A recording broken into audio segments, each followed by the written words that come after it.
Сәлеметсіңдер ме оқушылар? Класс Кз порталына қош келдіңдер. Бүгін біз сендермен бірге 3-ші сыныптың қазақ тілі пәнінен сабақтарымызды жалғастыратын боламыз. Бүгінгі біздің сабағымыздың тақырыбы уақыт әлеміне саяхат, түбір мен қосымшаның жазылуы. Олай болса оқушылар, бүгінгі сабағымызды бастайық. Бүгінгі сабағымыздың мақсаты түбір мен қосымшаның жазылуына байланысты ережені білу және уақыттың қадірін түсіну. Олай болса оқушылар, ең алдымен түбір мен қосымшаның жазылуына байланысты ережені біліп алайық. Түбір сөздің соңғы буыны жуан болса, оған жалғанатын қосымшаларда жуан болады. Мысалы, адамдардың сөзіндегі адам түбірі екен. Адам сөзін буынға бөлген кезде адам деп екі буынға бөледі екенбіз. Бұл жердегі соңғы буын дам буыны екен. Дам буындағы буын құрап тұрған дыбысы жуан болғандықтан, адам сөзіне жалғанатын қосымшалар да жуан болып тұр. Адам сөзіне жалғанып тұрған қосымшалар дар және дың қосымшалары. Бұл жерде буын құрап тұрған және дыбысы жуан екен оқушылар. Сондықтан сөздің соңғы буыны жуан болса, оған жалғанатын қосымшалар да жуан болып келеді екен. Түбір сөздің соңғы буыны жіңішке болса, оған жалғанатын қосымшалар да жіңішке болады екен. Мысалы, суретшілер сөзіндегі түбір сөз сурет екен. Сурет сөзін буынға бөлген кезде сурет болып екі буынға бөлінеді екен. Бұл жердегі соңғы буын рет екен. Рет сөзіндегі буын құрап тұрған дыбысы жіңішке болғандықтан, сурет сөзіне тек қана жіңішке буынды қосымшалар ғана жалғанады екен. Сурет сөзіне жалғанып тұрған қосымшалар және лер қосымшалары. Бұл жердегі буын құрап тұрған және дыбыстары жіңішке екен. Сондықтан оқушылар, сөздің соңғы буыны жіңішке болса, оған тек қана жіңішке қосымшалар жалғанады екен. Сонымен оқушылар, бұл ереже сендерге түсінікті болды деген ойдамын. Олай болса, осы ережеге байланысты берілген тапсырманы орындауға кірісейік. Бірінші тапсырма. Лар, лер, тар, тер, дар, дер жалғауының тиістісін қойып, сөздерді көшіріп жазыңдар.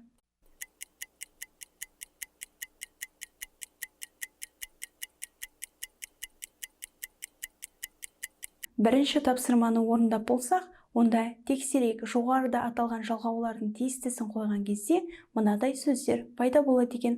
Қуыршақ, тар, шағала, лар, кітап, тар.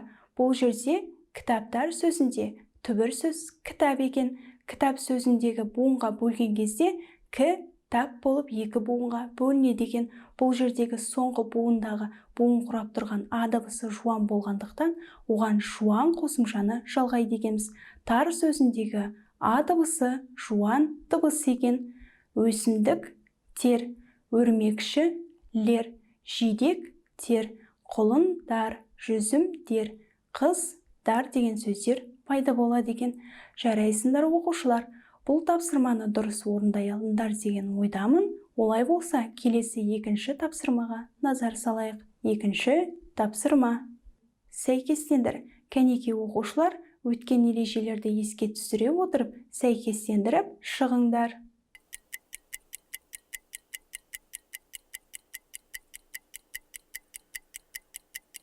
Екінші тапсырманы орындап болсақ, онда тексерейік. Түбір сөз, бала, туынды сөз, жазушы, түбірлес сөз, оқу, оқушы, оқулық сөздері түбірлес сөздер екен. Бұл жерде оқу түбірінен таралып тұр екен. Жуан айтылатын сөз, қалалар, жіңішке айтылатын сөз, мерекеңізбен, зат атауы кітап екен. Жарайсыңдар оқушылар, бұл тапсырманы дұрыс орындадыңдар деген ойдамын. Олай болса, келесі үшінші тапсырмаға назар салайық. Үшінші тапсырма. Мәтінді мәнерлеп оқы. Мәтін неліктен жоғалтып алған күн деп аталған. Мәтіндегі қарамен жазылған сөздерді түсіндір. Мәтіннің тақырыбы жоғалтып алған күн. Кәнеки оқушылар, ең алдымен мәтінді мәнерлеп оқып шығайық. Бірде Витяның ағасына досы келеді. Ол бір күрсініп алып малақайын лақтырып жіберіп, бір күнімді жоғалтып алдым дейді. Досы кеткеннен кейін Витя ағасынан күнді жоғалтып алу мүмкін бе? олар бір-бірінен аумайды ғой деп таңданады. Уақыт мөлшеріне қарай күндердің бәрі бірдей, бірақ олар бір-біріне жасалған істер және тындырылған әрекетке байланысты ерекшеленеді деп жауап бере отырып ағасы ары қарай жалғастырады. Адам баласының пайдалы іс жасамаған күні болса, онда ол бос өткен жоғалып жоқ санатында есептелетін күн деп аталады. Сол күннен бастап Витя ұйықтар алдында бұл күні жасаған істері, білген мағлұматтары жайында үнемі айтатын болды. Сол әңгіменің соңында бұл күнім босқа өтіп кеткен жоқ па, мен оны жоғалтып алған жоқпын ба деп сұрайтын болды. Мәтінді мәнерлеп оқып шықтық. Олай болса мәтіннің неліктен жоғалтып алған күн деп аталғандығын айтыңдар, және де мәтінде қарамен жазылған сөздерді түсіндіріңдер.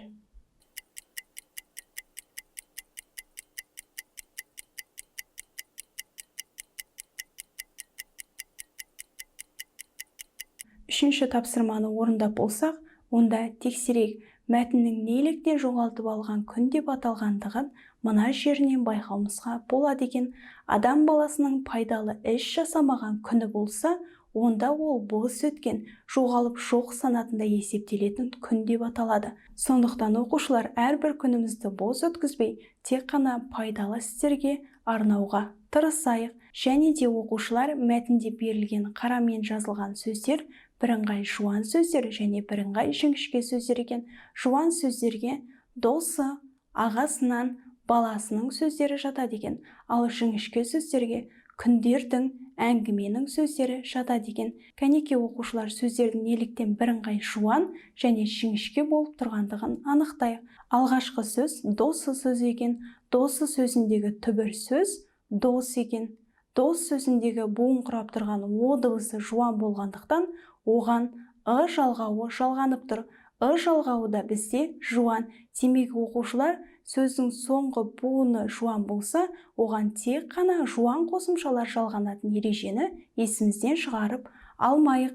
Келесі сөз ағасынан сөзіндегі аға сөзі түбір, аға сөзіндегі буын құрап тұрған а дыбыстары бізде жуан, оған жалғанып тұрған жалғаулар с және нан жалғаулары бізде жуан екен. Бұл жердегі буын құрап тұрған ы және а дыбыстары жуан екен оқушылар. Келесі сөз баласының сөзіндегі түбір сөз бала сөз екен. Бала сөзінде екі буын бар, ба және ла.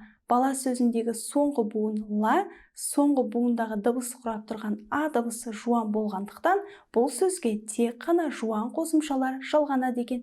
Демек мұндағы с және ның қосымшаларындағы ы дыбысы жуан болып тұр екен. Келесі сөздер бізде жіңішке сөздер. Күндердің сөзіндегі күн бізде түбір. Бұл жерде тек қана бір буын бар екен. Буын құрап тұрған ү дыбысы жіңішке болғандықтан, бұл сөзге жалғанып тұрған жалғаулар да жіңішке дыбыстардан құралады екен. Келесі сөз бізде әңгіменің сөзіндегі біздегі түбір сөз әңгіме екен. Әңгіме сөзін буынға бөлген кезде әңгіме деп үш буынға бөледі екенбіз. Бұл жердегі соңғы буындағы буын құрап тұрған е дыбысы жіңішке болғандықтан, бұған жалғанатын жалғаулар да жіңішке болып келеді екен. Сонымен оқушылар, бұл тапсырманы дұрыс орындай алдыңдар деген ойдамын. Жарайсыңдар оқушылар. Сонымен оқушылар, біздің бүгінгі сабағымыз аяқталды. Біздің бүгінгі сабағымызда түбір мен қосымшаның жазылуына байланысты ережені білдіңдер, уақыттың қадірін түсіндіңдер. Бүгінгі сабақ ұнады деген ойдамын. Келесі сабақта жүздескенше, класс Кизат порталымен бірге білім шыңына бірге шығайық.